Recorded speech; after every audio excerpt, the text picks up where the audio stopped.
ഇനി നമുക്ക് collision properties എന്ന് പറഞ്ഞിട്ടുള്ള ഒരു പോർഷനാണ് നോക്കാനുള്ളത്. അപ്പോൾ അതിൽ കുറച്ച് ടേംസാണ് നമ്മൾ നോക്കേണ്ടത്. കൂടുതലും ഒരു 3 മാർക്കിൻ്റെ ക്വസ്റ്റ്യൻസാണ് ഇതിന്ന് വരിക. പലപ്പോഴൊക്കെ പ്രോബ്ലംസും ചോദിക്കാറുണ്ട് കൊളീഷൻ ഫ്രീക്വൻസിൻ്റെ ഇക്വേഷനൊക്കെ വെച്ചിട്ട്. ഇപ്പോൾ കൊളീഷൻ ഡയമീറ്റർ എന്താണ്, കൊളീഷൻ നമ്പർ എന്താണ്, കൊളീഷൻ ഫ്രീക്വൻസി എന്താണ്, ഇങ്ങനത്തെ ടേംസാണ് നമ്മൾ നോക്കുന്നത്. ഓക്കെ, അപ്പോൾ ഗ്യാഷ്യസ് മോളിക്യൂൾസിന് അട്രാക്ഷനും ഉണ്ട് റിപ്പൾഷനും ഉണ്ട് പരസ്പരം എന്നറിയാമല്ലോ. ഇപ്പോൾ 2 ഗ്യാസ് മോളിക്യൂൾ അടുത്ത് വരികയാണെന്ന് വെച്ചാൽ അവർക്ക് മാക്സിമം പ്രോക്സിമിറ്റിയിൽ വന്നു കഴിഞ്ഞാൽ ഒരു പോയിൻ്റ് വരെ അവർക്ക് അടുത്ത് വരാൻ പറ്റും. അത് കഴിഞ്ഞാൽ അവർ റിപ്പൾഷൻ വരും അല്ലേ. മ്യൂച്വൽ റിപ്പൾഷൻ വന്നിട്ട് റിവേഴ്സൽ ഓഫ് ദ ഡയറക്ഷൻ ഒക്കെ ചെയ്യും.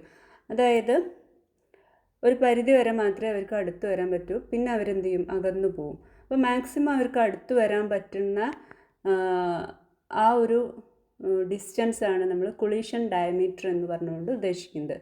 ഓക്കെ, അപ്പോൾ എന്താണ് collision diameter? The distance between the centre of 2 gaseous molecules. നിങ്ങൾക്ക് ഇവിടെ കാണാം 2 ഗ്യാസ് മോളിക്യൂളിനെ ഇവിടെ കാണിച്ചിട്ടുണ്ട്. അതിൻ്റെ സെൻറ്ററുകൾ തമ്മിൽ മാക്സിമം, ഇതിനിപ്പോൾ ഒരാൾക്ക് അടുത്ത ആളുടെ ഏത് വരെ വരാൻ പറ്റുള്ളൂ? അയാളുടെ R എന്ന് പറഞ്ഞ ഡിസ്റ്റൻസ് വരെ മാത്രമേ വരാൻ പറ്റുള്ളൂ അല്ലേ. അയാളുടെ റേഡിയസ് വരെ വരാൻ പറ്റുള്ളൂ. അത് കഴിഞ്ഞ് കഴിഞ്ഞാൽ റിപ്പൽ ചെയ്ത് തിരിച്ചു പോകും. അപ്പോൾ ഇയാൾക്കും അതുപോലെ തന്നെ. അപ്പോൾ എന്താണ് കൊളീഷൻ ഡയമീറ്റർ? 2 പേർക്കും മാക്സിമം അടുത്ത് വരാൻ പറ്റുന്ന distance. The distance between the centres of 2 gas molecules at the point of closest approach to each other is known as collision diameter. Maximum അടുത്ത് വരാൻ പറ്റുന്ന ഡിസ്റ്റൻസ്. അപ്പം നിങ്ങളങ്ങനെ കാണാതെ പഠിക്കണമെന്നില്ല. എന്താണ് collision diameter? The distance between the centres of 2 gaseous molecules അല്ലേ, when they closely approach each other, അങ്ങനെ പറഞ്ഞാൽ മതി. ആൻഡ് അതിൻ്റെ ഡിനോട്ട് ചെയ്യുന്ന ലെറ്റർ എന്ന് പറഞ്ഞു കഴിഞ്ഞാൽ സിഗ്മ ആണ്. ഓക്കെ, സിഗ്മ എന്നാണ് കൊളീഷൻ ഡയമീറ്ററിന് പറയാം. ഇനി സാധാരണ ഡയറ്റോമിക് മോളിക്യൂൾസ് ആണ് വെച്ചാൽ ഇപ്പോൾ H2N2 ഒക്കെയാണ് വെച്ചാൽ രണ്ടും സിമിലർ സൈസ് അല്ലേ. അപ്പോൾ അതിൻ്റെ എന്താ പറയുക, സിഗ്മ എന്ന് പറഞ്ഞു കഴിഞ്ഞാൽ എന്തായിരിക്കും? അതിൻ്റെ ആക്ച്വൽ ഡയമീറ്റർ ആയിരിക്കും അല്ലേ. ഈ ആറും കൂടെ കൂട്ടിയത് മൊത്തത്തിൽ ഉള്ളതായിരിക്കും. ഓക്കെ, കാരണം രണ്ടും സെയിം മോളിക്യൂളാണ്. ഇനി ഇൻ കേസ് അവർ 2 ഡിഫറെൻറ്റ് മോളിക്യൂളാണ് വിചാരിക്കുക, അതായത് HCl, ഇങ്ങനത്തെ കേസാണ് വെച്ചാൽ 2ൻ്റെയും കൂടെ ആവറേജ് ഡയമീറ്ററാണ്. അപ്പോൾ ഇതിന് കറക്റ്റ് നടുഭാഗം അങ്ങനെ ചെയ്യാൻ പറ്റില്ലല്ലോ. അപ്പോൾ കാരണം എന്താ വെച്ചാൽ Cl വലുതാണ്, H ചെറുതാണ്. അപ്പോൾ അതുകൊണ്ട് നമ്മളവിടെ ആവറേജാണ് എടുക്കുക, average distance. Okay, average of the ഡയമീറ്ററാണ് നമ്മളവിടെ കൊളീഷൻ ഡയമീറ്ററായിട്ട് എടുക്കുന്നത്. ഓക്കെ,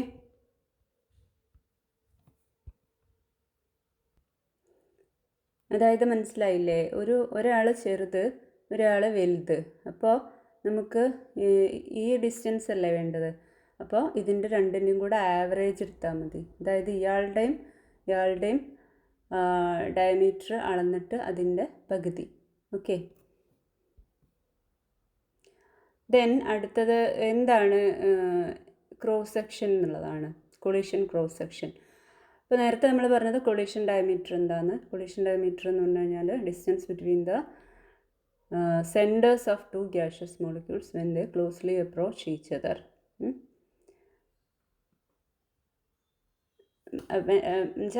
മാക്സിമം ക്ലോസസ്റ്റ് അപ്രോച്ച് അങ്ങനെയാണ് പറയുക കേട്ടോ. അതിൽ കൂടുതൽ അവർക്ക് അടുത്ത് വരാൻ പറ്റില്ല. ആ ഒരു പോയിന്റിൽ എന്താണ്, കൊളീഷൻ ഡയമീറ്റർ എത്തിക്കഴിഞ്ഞാൽ പിന്നെ അവർക്ക് റിപ്പൾഷൻ ആയിരിക്കും നടക്കുക.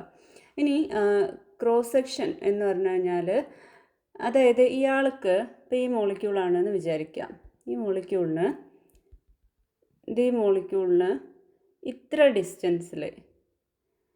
ഇത്ര ഡിസ്റ്റൻസിൽ ആൾ വന്നു കഴിഞ്ഞാൽ ഇതിൻ്റെ ആറാണ്, ഇതിൻ്റെ ഇത്ര ഡിസ്റ്റൻസ്, അതായത് ഇത്ര അല്ലേ, ഈ പ്രോക്സിമിറ്റി, അതാണ് ഇവിടെ കാണിച്ചിരിക്കുന്ന പിക്ചർ. ഈ പ്രോക്സിമിറ്റിയിലൊക്കെ ഇവിടെയൊക്കെ ആൾ വന്നു കഴിഞ്ഞാൽ ഇതിനെന്ത് ചെയ്യും? റിപ്പൾഷൻ സംഭവിക്കും അല്ലേ. ഇവിടെയൊക്കെ ആൾ വന്നാൽ റിപ്പൾഷൻ സംഭവിക്കും. അതാണ് ഇപ്പോൾ ഇവിടെ ഈ പിക്ചറിൽ കാണിച്ചിരിക്കുന്നത്. ഈ പിക്ചറിൽ നോക്കൂ, 2 ഗ്യാഷ്യസ് മോളിക്യൂൾസ്. അപ്പോൾ അതിൻ്റെ ക്ലോസസ്റ്റ് അപ്രോച്ച് ഇതുവരെ വരാം. ഇപ്പം ഈ ഒരു റൗണ്ടിൽ ആര് വന്നാലും അപ്പോൾ അതൊരു ഏരിയ ഓഫ് ക്രോസ് സെക്ഷൻ ആയില്ലേ. ആര് വന്നാലും അതായത് സിഗ്മ ആണ് ഏത് ഡിസ്റ്റൻസ്, ഈ ഡിസ്റ്റൻസ് സിഗ്മ ആണ്. ഈ ഡിസ്റ്റൻസ്, ആ സിഗ്മ എന്ന് പറഞ്ഞ ഡിസ്റ്റൻസ് ഇതാ ഈ ഡിസ്റ്റൻസ്, ഈ ഡിസ്റ്റൻസ്, ഈ ഡിസ്റ്റൻസ്. ഓക്കെ, ആ ഡിസ്റ്റൻസിൽ ആരെങ്കിലും വന്നു കഴിഞ്ഞാൽ എന്ത് ചെയ്യും, റിപ്പൾഷൻ സംഭവിക്കും, അഥവാ അതെന്ത് ചെയ്യും, ബൗൺസ് ബാക്ക് ചെയ്യും. ഓക്കെ, അപ്പോൾ ആ ഒരു ഏരിയനെയാണ് നമ്മൾ എന്ത് പറയുക,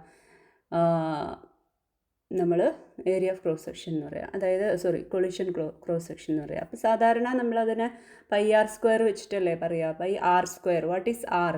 ആർ എന്ന് പറഞ്ഞു കഴിഞ്ഞാൽ ഇവിടെ സിഗ്മ അല്ലേ, ഇതിൻ്റെ ആർ, ഇതിൻ്റെ റേഡിയസ് അല്ലേ. അപ്പോൾ അത് എന്താണ്, സിഗ്മ ആണ്. അതിൻ്റെ ക്ലോസസ്റ്റ് അപ്രോച്ച് എന്ന് പറഞ്ഞു കഴിഞ്ഞാൽ കൊളിഷൻ ഡയമീറ്റർ അല്ലേ, അത് ആർ എന്ന് നമുക്ക് പറയാം. ആ ആറ് ശരിക്കും എന്താണ്, കൊളിഷൻ ഡയമീറ്റർ സിഗ്മ ആണ് അല്ലേ. അപ്പോൾ sigma square, pi sigma square എന്ന് നമുക്കതിനെ ഡിഫൈൻ ചെയ്യാം. പിന്നെ ഇത് ശരിക്കും ഈ മോളിക്യൂള് എവിടെ അങ്ങനെ നിൽക്കല്ലല്ലോ, സ്റ്റാറ്റിക് അല്ലല്ലോ, അത് മൂവ് ചെയ്തുകൊണ്ടിരിക്കുന്നുണ്ട്. അപ്പോൾ അതിൻ്റെ ആ ഒരു എന്താ പറയുക, ഏരിയ ഓഫ് അപ്രോച്ചിനെ നമ്മൾ നോക്കുകയാണെന്ന് വെച്ചാൽ ഇതൊരു സിലിണ്ട്രിക്കൽ പാത്ത് ഫോളോ ചെയ്യുന്നതായിട്ട് കാണാം അല്ലേ. അതൊരു ഉരുണ്ട മോളിക്യൂൾസ് സ്ഫിയർ ലൈക്ക് അല്ലേ. അപ്പോൾ അതിനെ നമുക്ക് ഒരു പ്ലനാർ ഏരിയ ആയിട്ടല്ല നമുക്ക് കിട്ടുക, ഒരു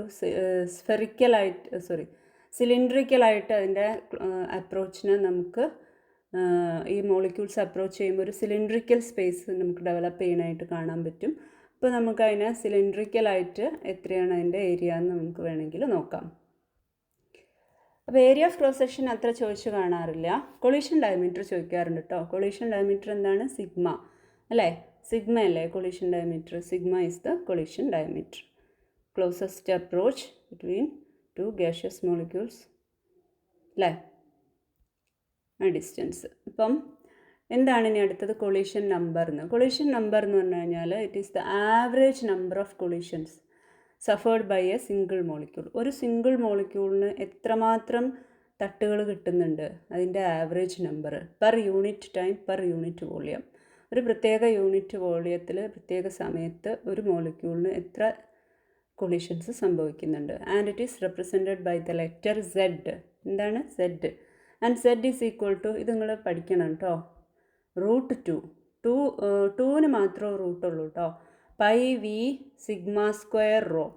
ഓക്കെ, ഇതാണ് ആ ഇക്വേഷൻ. ഓക്കെ, അതിൽ പൈ നിങ്ങൾക്കറിയാം, V is the average velocity, അതേപോലെ തന്നെ sigma is the collision diameter. Rho എന്ന് പറഞ്ഞു കഴിഞ്ഞാൽ നമ്പർ ഡെൻസിറ്റി എന്നാണ് പറയുക. നമ്പർ ഡെൻസിറ്റി പറഞ്ഞു കഴിഞ്ഞാൽ number of molecules per unit volume, അതായത് ഒരു യൂണിറ്റ് വോളിയത്തിൽ എത്ര നമ്പർ ഓഫ് മോളിക്യൂൾസ് ഉണ്ട് എന്ന്, അതാണല്ലോ ഡെൻസിറ്റി അല്ലേ. Density is the number of എന്താണോ സാധനം അത് പെർ വോളിയം അല്ലേ. സോ ഈ ഇക്വേഷനിൽ നമുക്ക് അതിൻ്റെ സെഡിൻ്റെ എന്താ പറയുക യൂണിറ്റ് കണ്ടുപിടിക്കുകയാണെന്ന് വെച്ചാൽ, വിൻ്റെ unit metre per second, unit of sigma പറഞ്ഞു കഴിഞ്ഞാൽ കൊളിഷൻ ഡയമീറ്റർ അല്ലേ, ഡയമീറ്റർ ആയതുകൊണ്ട് അത് മീറ്റർ സ്ക്വയർ ആവുമല്ലോ. പിന്നെ ഉള്ളത് റോ ആണ്. റോ എന്ന് പറഞ്ഞു കഴിഞ്ഞാൽ 1/v അല്ലേ. അപ്പോൾ 1/v എന്ന് പറഞ്ഞു കഴിഞ്ഞാൽ എത്രയാണ്, മീറ്റർ ക്യൂബ്, താഴെ മീറ്റർ ക്യൂബ് വരും. അപ്പോൾ അത് റോ വരുമ്പോൾ എന്താവും, (10⁻³ ആവും. ഓക്കെ, അപ്പോൾ ഈ രീതിയിൽ ചെയ്യുമ്പം നമുക്കതിൻ്റെ യൂണിറ്റ് സെക്കൻഡ് ഇൻവേഴ്സ് എന്നുള്ള രീതിയിൽ നമുക്ക് കിട്ടും. ഓക്കെ, ഇനി അടുത്തത് കൊളിഷൻ ഫ്രീക്വൻസി. കൊളിഷൻ ഫ്രീക്വൻസി എന്ന് പറഞ്ഞു കഴിഞ്ഞാൽ എന്താ, ഫ്രീക്വൻസി എത്ര ടോട്ടൽ നമ്പർ ഓഫ് കൊളിഷൻസ് ഉണ്ട് ഗ്യാഷ്യസ് മോളിക്യൂൾസ് തമ്മിൽ നടക്കുന്നത്. ഒരു ഗ്യാസിൽ ഒരു ഗ്യാസ് മോളിക്യൂളിന് നടക്കുന്ന ടോട്ടൽ നമ്പർ ഓഫ് കൊളിഷൻസ്. അപ്പോൾ നേരത്തെ പറഞ്ഞത് എന്താ, ആവറേജ് നമ്പർ ഓഫ് കൊളിഷനാണ്. ഒരു ഗ്യാസ് മോളിക്യൂളിന് നമ്മൾ ഫോളോ ചെയ്ത് കഴിഞ്ഞ് കഴിഞ്ഞാൽ അതിന് എത്ര ആവറേജ് കൊളിഷൻ സംഭവിക്കുന്നു എന്നുള്ളതാണ് കൊളിഷൻ നമ്പർ. കൊളിഷൻ ഫ്രീക്വൻസി എന്ന് പറഞ്ഞു കഴിഞ്ഞാൽ ടോട്ടൽ നമ്പർ ഓഫ് കൊളിഷൻസ് ആണ് between the molecules of A gas per unit time per unit volume. അതാണ് എന്ത്, കൊളിഷൻ ഫ്രീക്വൻസി, ടോട്ടൽ നമ്പർ. അപ്പോൾ അതിൻ്റെ ഡിഫറൻസ് മനസ്സിലാക്കി വയ്ക്കുക കേട്ടോ. കൊളീഷൻ നമ്പർ എന്ന് പറഞ്ഞാൽ ആവറേജ് നമ്പറാണ്. കൊളീഷൻ ഫ്രീക്വൻസി പറഞ്ഞു കഴിഞ്ഞാൽ total number of collisions between the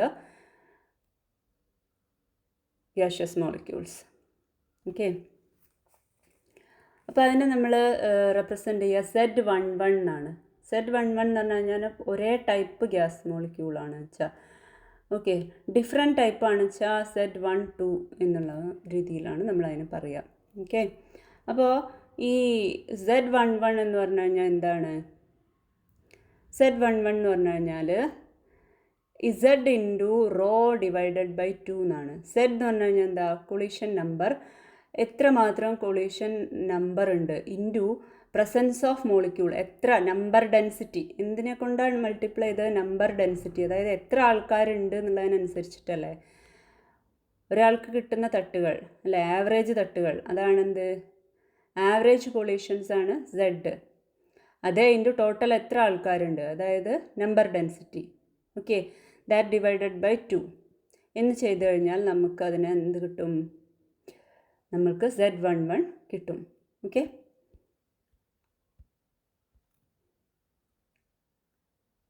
so ഇതെന്ന് പറഞ്ഞു കഴിഞ്ഞാൽ എന്താണ്? Z11 is equal to Z എന്താണ്? √2 pi V sigma square rho into rho by 2. Okay, single മോളിക്യൂളിന് അനുഭവപ്പെടുന്ന കൊളീഷനാണ്. ഓക്കെ, അപ്പോൾ അതുകൊണ്ടാണ് അവിടെ ഡിവൈഡഡ് ബൈ 2 പറഞ്ഞിരിക്കുന്നത്. ഓക്കെ, അപ്പോൾ ഇതിനെ നമ്മൾ ഒന്ന് കുറച്ചും കൂടെ റീറൈറ്റ് ചെയ്ത് കഴിഞ്ഞാൽ ആ 2നെ ഉള്ളിലേക്ക് എടുത്തു കഴിഞ്ഞാൽ എന്ത് സംഭവിക്കും? അവിടെ 1/√2 എന്ന് വരും. And then pi V sigma square rho square, ഈ രീതിയിൽ ഇക്വേഷൻ കിട്ടും. ഓക്കെ, അപ്പോൾ ഇതൊക്കെ ആകെ നിങ്ങൾക്ക് 3 മാർക്കിന് ക്വസ്റ്റ്യൻ വരുള്ളൂ. അപ്പോൾ എന്താണ് കൊളീഷൻ നമ്പർ? നിങ്ങൾ എത്ര മാത്രം പഠിച്ചാൽ മതി. എന്താണ് collision number? Average number of collisions suffered by a molecule, gaseous molecule per unit volume per unit time. എന്നിട്ട് Z is equal to √2 pi V sigma square rho, അത് പഠിച്ചു വയ്ക്കുക.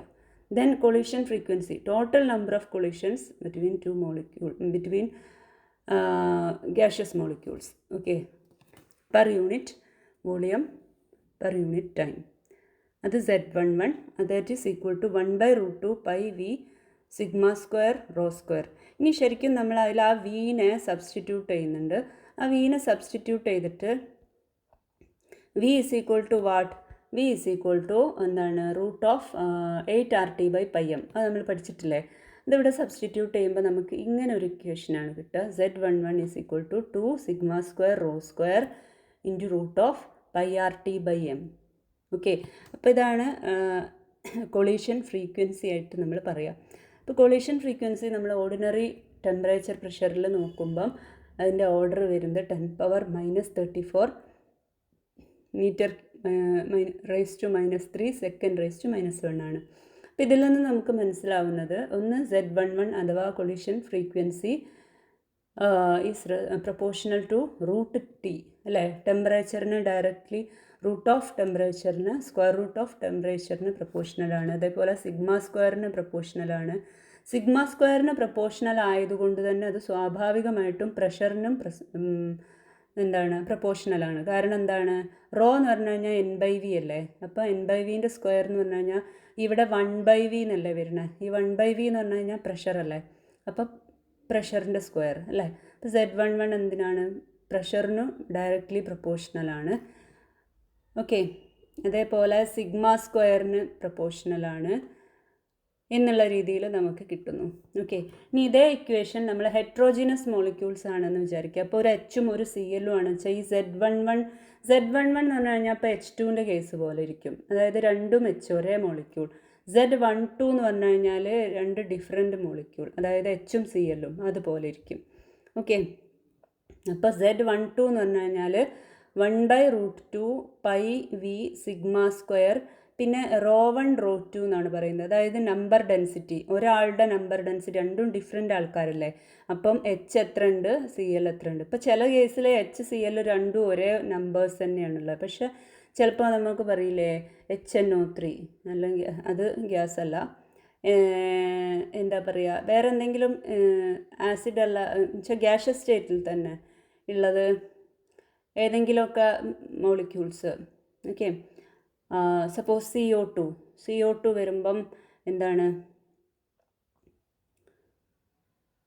CO2 വരുമ്പം ഗ്യാഷ്യസ് ആയിട്ടുള്ള മോളിക്യൂൾസ് അല്ല നമ്മൾ നോക്കണം. അപ്പോൾ ഇതൊന്നും വേണ്ട, നമുക്ക് CO2 നോക്കാം. അപ്പോൾ CO2ൻ്റെ കേസ് CO2ഉം H2 നോക്കൂ. ഇതെന്താണ് H11 ആണ്, ഇതെന്താണ് H12 പോലത്തെയാണ് അല്ലേ. ഒരു 2 ടൈപ്സ് ഓഫ് ആറ്റംസ് ഉണ്ട്. അപ്പോൾ ഇതിൻ്റെ നമ്പർ ഡെൻസിറ്റി വേറെ ആയിരിക്കുമല്ലോ, ഇതിൻ്റെ നമ്പർ ഡെൻസിറ്റി വേറെ. ഇത് 2 ടൈംസ് ഇല്ലേ, ഇത് ഒരെണ്ണം വരുന്ന സമയത്ത് ഇത് 2 ടൈംസ് ഉണ്ട്. അപ്പോൾ അതിൻ്റെ number density, number of molecules per unit volume, ρ1 and ρ2 separately നമ്മൾ പറയും. ഇത്രേ ഉള്ളൂ, വേറൊന്നുമില്ല. ഓക്കെ, ഇനി അടുത്തത് മീൻ ഫ്രീ പാത്ത് എന്താണെന്നുള്ളതാണ്. Mean free path, what is mean free path? അതായത് രണ്ട് സക്സസീവ് കൊളീഷൻ്റെ ഇടയിൽ ഈ മോളിക്യൂള് എത്ര സഞ്ചരിക്കുന്നു എന്നുള്ളത്, അതാണ് free path. The distance travelled by a molecule between 2 successive collision. ഒരു ഇടി ഇടിച്ചിട്ട് അടുത്ത ഇടി ഇടിക്കുന്നതിൻ്റെ ഇടയിൽ ഇത് എത്ര സഞ്ചരിക്കുന്നു എന്നുള്ളതാണ് ഫ്രീ പാത്ത്, വെറും ഫ്രീ പാത്ത്. പിന്നെ എന്തിനാണ് മീൻ ഫ്രീ പാത്ത് എടുക്കേണ്ട ആവശ്യം എന്ന് ആലോചിച്ച് കഴിഞ്ഞാൽ, ഈ ഫ്രീ പാത്ത് എപ്പോഴും സെയിം ആയിരിക്കുമല്ലോ. ഒരു തട്ടി അപ്പം സഞ്ചരിക്കുന്ന ഡിസ്റ്റൻസ് ആവില്ല, ചിലപ്പോൾ അടുത്ത തട്ടിൽ സഞ്ചരിക്കുക, അതാവില്ല അടുത്തതിൽ. അപ്പോൾ നമ്മൾ എന്ത് ചെയ്യണം, ആവറേജ് എടുക്കണം അല്ലേ. അപ്പോൾ എന്തായിരിക്കും അതിൻ്റെ ഡെഫിനിഷൻ? എന്തായിരിക്കും അതിൻ്റെ ഡെഫിനിഷൻ?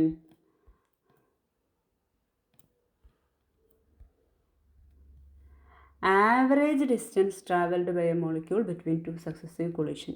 അതാണെന്ത് mean free path. അതൊരു വലിയ ഇമ്പോർട്ടൻ്റ് ആയിട്ടുള്ളൊരു സംഭവമാണ്. അതിനെ നമ്മൾ ലാംഡ എന്നാണ് റെപ്രസെൻ്റ് ചെയ്യുക. അപ്പോൾ ഈ ലാംഡേൻ്റെ ഇക്വേഷനും നിങ്ങളൊന്ന് പഠിച്ചു വയ്ക്കണം. Okay, lambda is equal to 1/√2 pi sigma square rho. ഇത് കാണാതെ പഠിക്കണം. ഓക്കെ, ചിലപ്പോൾ ഒക്കെ വെറുതെ 1-2 സാധനങ്ങൾ തന്നിട്ട് പ്രോബ്ലം സബ്സ്റ്റിറ്റ്യൂട്ട് ചെയ്ത് ചോദിക്കാറുണ്ട്. ഓക്കെ, കൊളീഷൻ ഫ്രീക്വൻസിയും മീൻ ഫ്രീ പാത്തും എപ്പോഴും ചോദിക്കുന്ന ക്വസ്റ്റ്യനാണ്. എന്തൊക്കെയാണ് കൊളീഷൻ ഫ്രീക്വൻസിയും മീൻ ഫ്രീ പാത്തും? ഓക്കെ, അപ്പോൾ ലാംഡ ഈസ് ഈക്വൽ ടു, ഇവിടെ ഒരു വി ഉണ്ട് കേട്ടോ ടെക്സ്റ്റ് ബുക്കിൽ, അത് ഇല്ലാത്തതാണ്. അവിടെ ഒരു വി ഉണ്ട്, അത് നിങ്ങൾ കട്ട് ചെയ്ത് കളയാം, അതിൻ്റെ ആവശ്യമില്ല.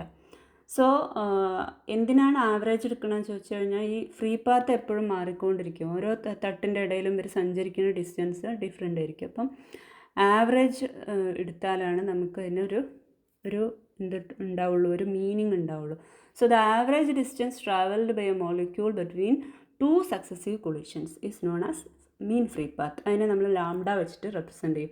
And lambda is equal to V/Z എന്നാണ് പറയുന്നത്. എന്താ അറിയുമോ ഈ V/Z എന്ന് പറയാം? എന്നിട്ട് ഇവർ പറയുന്നത് എന്താ വെച്ചാൽ, V മീറ്ററാണ് സഞ്ചരിച്ചത് എന്ന്. അത് V മീറ്റർ സഞ്ചരിച്ചു പെർ സെക്കൻഡ് എന്ന്. അതെന്താ വെച്ചാൽ നമുക്കറിയാലോ, velocity is equal to distance by time അല്ലേ. Velocity is equal to distance by time. അപ്പോൾ ഡിസ്റ്റൻസ് ട്രാവൽഡ് പെർ സെക്കൻഡാണ് ഇവർ പറയുന്നത്. ഡിസ്റ്റൻസ് ട്രാവൽഡ് ബൈ സെക്കൻഡ് എന്ന് പറഞ്ഞു കഴിഞ്ഞാൽ 1 സെക്കൻഡ് ആകുമ്പോൾ പിന്നെ എന്താവും, വിയും ഡിയും സെയിം ആയില്ലേ. ഈ ടൈം 1 സെക്കൻഡായി. അപ്പോൾ എന്തായി, V ഈക്വൽ ടു ഡിസ്റ്റൻസ് അല്ലേ. ഈ V എന്ന് പറഞ്ഞു കഴിഞ്ഞാൽ ഡിസ്റ്റൻസ് തന്നെ ആയില്ലേ. ക്ലിയർ അല്ലേ? അതായത് ടൈം 1 സെക്കൻഡ്, അപ്പോൾ ഡിസ്റ്റൻസ് ട്രാവൽഡ് ഇൻ 1 സെക്കൻഡ് എന്ന് പറഞ്ഞു കഴിഞ്ഞാൽ ഡിസ്റ്റൻസ്. അപ്പോൾ V ഈക്വൽ ടു ഡിസ്റ്റൻസ് അല്ലേ, 1 സെക്കൻഡ് ആയതുകൊണ്ടാണ്. അപ്പോൾ നമ്മൾ അവിടെ പറയുന്നത്, അതുകൊണ്ടാണ് അവിടെ V മീറ്റർ എന്ന് പറയുന്നത് കേട്ടോ. അപ്പോൾ V മീറ്റർ സഞ്ചരിച്ചു പെർ 1 സെക്കൻഡ്. അപ്പോൾ ആ ഡിസ്റ്റൻസിനെ നമ്മൾ V എന്നെടുത്തു. V ബൈ കൊളീഷൻ നമ്പർ എന്ന് പറഞ്ഞു കഴിഞ്ഞാൽ Z.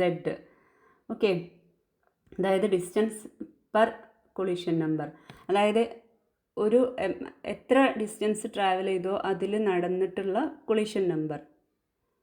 ഓക്കെ, അത് ചെയ്ത് കഴിഞ്ഞാൽ നമുക്ക് അതിൻ്റെ ആവറേജ് ഫ്രീ പാത്ത് കിട്ടും.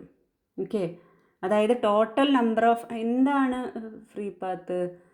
Total number of distance divided by total number of collisions അല്ലേ. അത് ചെയ്യുമ്പോൾ നമുക്ക് ആവറേജ് കിട്ടൂലേ, ആവറേജ് ഡിസ്റ്റൻസ് കിട്ടൂലേ ട്രാവൽ ചെയ്തത്. അതാണ് എന്ത്, ലാംഡ. ഓക്കെ, ആൻഡ് അതിൽ ആ സെഡിനെ നമ്മൾ അങ്ങോട്ട് റീപ്ലേസ് ചെയ്ത് കഴിഞ്ഞാൽ, ഈ സെഡിനെ അങ്ങോട്ട് റീപ്ലേസ് ചെയ്ത് കഴിഞ്ഞാൽ നമുക്ക് ഇങ്ങനെയാണ് ഇക്വേഷൻ കിട്ടുക. Lambda is equal to 1/√2 pi sigma square rho അല്ലേ. അതിൽ ആ V വെട്ടിപ്പോകൂലേ അല്ലേ, വിയും വെട്ടിപ്പോവും. ഈ വിയും സോറി ഈ വിയും വെട്ടിപ്പോവും. അതുകൊണ്ട് ഇവിടെ ടെക്സ്റ്റ് ബുക്കിലുള്ള ഈ വി ഞങ്ങൾ വെട്ടിക്കോളാം കേട്ടോ. Equation is equal to what 1/√2 pi sigma square rho, where sigma is the mean free path and rho is the number density. Okay, and സാധാരണ മോളിക്യൂൾസിൽ റൂം ടെമ്പറേച്ചറിൽ കൂടുതലും ഗ്യാസസൊക്കെ 10⁻⁻7 മീറ്ററാണ് മീൻ ഫ്രീ പാത്ത് കാണിക്കുന്നത്. ഓക്കെ, ഇനി effect of temperature and pressure on the mean free path. എന്താണ് mean free path? ഇതല്ലേ lambda equal to 1/√2 pi sigma square rho. ഇനി ഈ സാധനത്തിലേക്ക് നമ്മൾ പ്രഷറിനെയും ടെമ്പറേച്ചറിനെയും കൊണ്ടുവരണം. അപ്പോൾ നമ്മൾ എന്ത് ചെയ്യണം? നമ്മൾ ഐഡിയൽ ഗ്യാസ് ഇക്വേഷനെ പിടിക്കണം. എന്താണ്? PV = nRT. അതിന് N/V എടുക്കുക. ഈ വീനെ അങ്ങോട്ട് കൊണ്ടുപോവുക. കൊണ്ടുപോയാൽ N/V = P/RT എന്ന് കിട്ടും അല്ലേ? N/V = P/RT. അതിൽ നിന്നും നമ്മൾ എന്ത് ചെയ്യുക? അതിൻ്റെ അപ്പുറം ഇപ്പുറം N0 കൊണ്ട് മൾട്ടിപ്ലൈ ചെയ്യുക. അപ്പോൾ N × N0/V = P × N0/RT എന്ന് കിട്ടും അല്ലേ? സോ ഈ N × N0/V എന്ന് പറയുന്നതിൽ N × N0 എന്ന് പറഞ്ഞു കഴിഞ്ഞാൽ എന്താ? ടോട്ടൽ നമ്പർ ഓഫ് മോളിക്യൂൾസ് അല്ലേ? Total number of molecules. അപ്പോൾ ഡിവൈഡഡ് ബൈ വി, അതായത് total number divided by V പറഞ്ഞു കഴിഞ്ഞാൽ റോ അല്ലേ? Number density. Total number of molecules N × N0/V എന്ന് പറഞ്ഞു കഴിഞ്ഞാൽ number density. Number by volume അല്ലേ? അപ്പോൾ നമ്പർ ഡെൻസിറ്റി റോ = എന്ത്? P/N0/RT. അതിൽ നിന്നും നമ്മൾ എന്ത് ചെയ്യുന്നറിയോ? ഈ N0നെ ഇങ്ങോട്ട് താഴത്തേക്ക് കൊണ്ടുവരും. അപ്പോൾ R/N0 പറയും അല്ലേ? ഈ R/N0 എന്ന് പറയുന്ന സാധനമാണെന്ത്? ഈ ബോൾട്സ്മാൻ കോൺസ്റ്റൻറ്റ്. അപ്പോൾ അവിടെ ഈ ശരിക്കും KB ആണ് കേട്ടോ, ബോൾട്സ്മാൻ കോൺസ്റ്റൻറ്റ് KB. ഇവിടെ ഒരു ഇത് മാത്രമേ പറയുന്നുള്ളൂ, K എന്ന് മാത്രമേ പറയുന്നുള്ളൂ, ബോൾട്സ്മാൻ കോൺസ്റ്റൻറ്റ്. അപ്പോൾ K. അപ്പോൾ P/KT. ഇനി നമുക്കറിയാം എന്ത്? ലാംഡ = എന്ത് എന്നറിയാം? 1/√2 pi സിഗ്മ സ്ക്വയർ റോ നമുക്കറിയാം അല്ലേ? ലാംഡ മീൻ ഫ്രീ പാത്ത്. അപ്പോൾ അതിൽ ആ റോൻ്റെ സ്ഥലത്ത് നമ്മൾ P/KT കൊടുത്തു കഴിഞ്ഞാൽ ഈ KT മേലെ പോവും, P താഴെ ഇരിക്കും, KT മേലെ പോവും. അപ്പോൾ this is the equation. Lambda = എന്ത്? Lambda = KT/√2 pi sigma square P. ഇതിൽ നിന്നും നമുക്കറിയാം lambda is proportional to T and lambda is proportional to 1/P അല്ലേ?